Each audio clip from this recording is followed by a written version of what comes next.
What is Bitcoin? Bitcoin is a cryptocurrency or virtual currency that acts as money and a method of payment independent of any one person, organization, or entity, hence eliminating the need for third-party participation in financial transactions.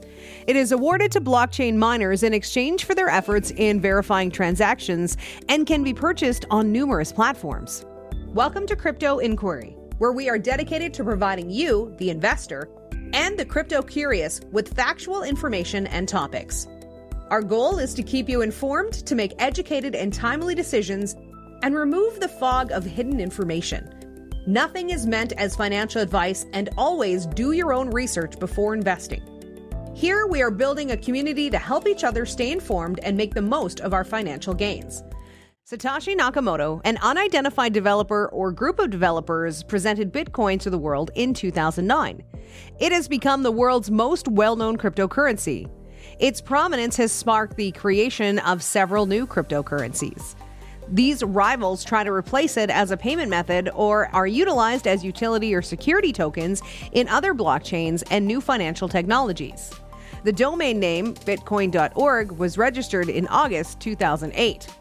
At the moment, this domain is guard protected, which means that the identity of the individual who registered it is not public knowledge. History of Bitcoin. In October 2008, a person or group using the alias Satoshi Nakamoto posted on the cryptography mailing list at metsdow.com that they've been working on a new peer-to-peer electronic payment system with no trusted third party. This now famous white paper, Bitcoin, a peer-to-peer electronic cash system, published on bitcoin.org, would become the Magna Carta for how Bitcoin functions today. Block 0 was mined on January 3, 2009. This is also known as the Genesis block, and it contains the message, the Times 03/Jan/2009, Chancellor on brink of second bailout for banks, which might be proof that the block was mined on or after that date, as well as significant political commentary. Every 210,000 blocks, Bitcoin payouts are halved. In 2009, the block reward was 50 new Bitcoins. On May 11, 2020, the third halving happened, reducing the payout for each block discovery to 6.25 Bitcoins. One Bitcoin may be divided to 8 decimal places, or 100 millionths of a Bitcoin, and the smallest unit is known as a Satoshi. If required, and if the participating miners agree, Bitcoin might be made divisible to even more decimal places. Bitcoin as a type of digital cash is not overly complex to grasp. If you hold Bitcoin, for example, you may use your cryptocurrency wallet to transmit smaller amounts of Bitcoin as payment for goods or services. However, when you try to figure out how it works, it gets quite complicated. How to use Bitcoin. Bitcoin is commonly used as an alternative investment in the United States, helping to diversify a portfolio away from equities and bonds.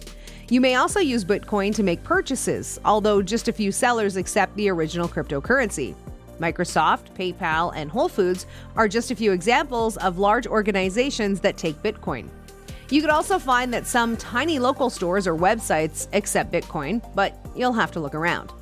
You may also utilize a service that allows you to link a debit card to your cryptocurrency account, allowing you to spend Bitcoin in the same manner that you would a credit card.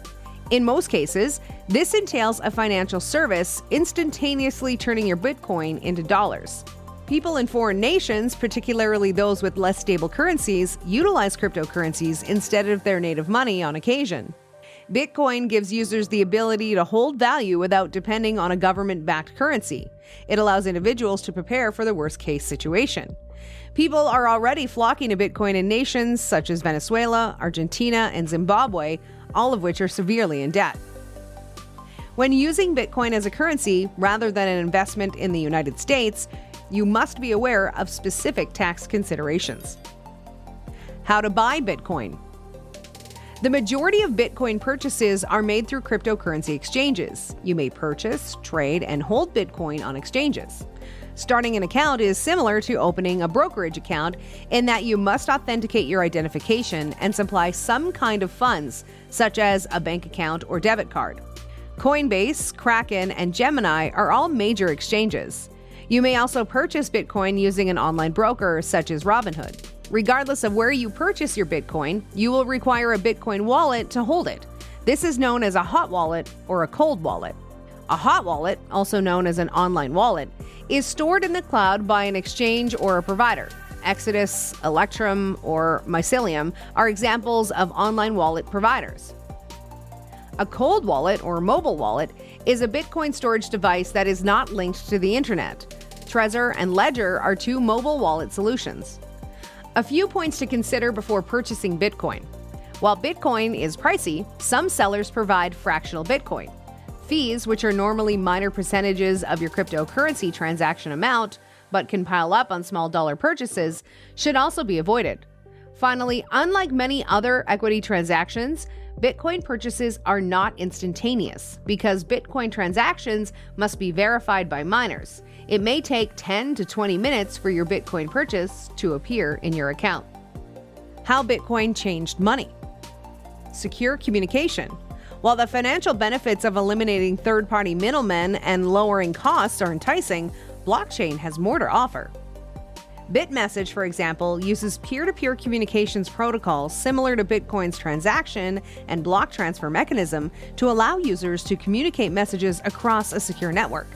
Messages delivered using the protocol are encrypted, and the senders are disguised and cannot be imitated or hacked. The technology provides a more secure alternative to regular email platforms and may defend against snooping or surveillance by the National Security Agency.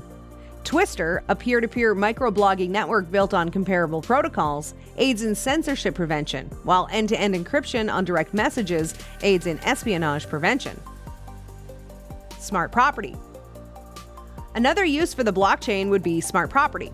For this goal, the notion of assigning a secondary value to Bitcoins via colored coins is being developed. Chroma Wallet is developing software that makes use of the colored currency concept. The key notion underlying smart property, according to Mizrahi, is that the current owner can be identified using the blockchain. The elimination of paperwork and the usage of third parties in many instances where contracts are necessary would be an advantage. He uses a secondary market for timeshares as an example. As far as I know, in many cases, people have to conduct transactions through a broker who has a lot of control. Thus, this market can be rigged, he said. If timeshare ownership were represented by colored coins, trades between individuals would be feasible, making this market more open. It implies better price discovery and higher confidence, he says, because customers will realize that they aren't overpaying for these timeshares. Ethereum, another cryptographic ledger, provides a platform and programming language that extends beyond the concept of the blockchain to allow for the decentralized, secure, and trading of almost anything: voting, domain names, financial exchanges, crowdfunding, company governance, contracts, intellectual property, and even smart property. What limits Bitcoin? With many individuals still attempting to understand and gain confidence in Bitcoin, broad adoption of apps incorporating the blockchain is doubtful. According to Mike Hearn, a Bitcoin developer, until then, developers may need to focus on providing better user experiences. I think right now we need to establish better documentation and best practices. A lot of people experimenting in this space produce apps with poor user experiences, probably because they don't know how to make better ones. I'm hoping some examples here will raise the bar and light the way, he said. Another concern, according to Mizrahi of Chroma Wallet, is that all nodes must validate all transactions, regardless of size, which is potentially wasteful. When someone buys a cup of coffee, he doesn't really need the full power of a decentralized trustless network, he said. We need to design a solution that would let small transactions be processed without burdening the decentralized network. Financial institutions are among the most skeptical of Bitcoin, comparing it to a commodity or speculative financial instrument. However, Goldman Sachs analysts recognized in a March 11th report, rather than taking off as a widely used alternative currency, Bitcoin is far more likely to have a substantial influence on payments technology by compelling established players to adapt to or co-opt it. The same note, however, expressed concerns about sustaining the blockchain as it increases in size. Whether maintaining the blockchain by the mining community will still be a reasonable task is also in doubt. Due to the rapidly increasing length of the blockchain, which increased to nearly 15 gigabytes from 10 gigabytes in just 6 months, and the increasing complexity of it as it splits. That's a wrap for this video. Let us know in the comments below if you think that Bitcoin will remain the most dominant cryptocurrency of all. If you enjoyed this video, give this a big thumbs up. And do not forget to subscribe to our channel if you want to see more videos like these. See you next time.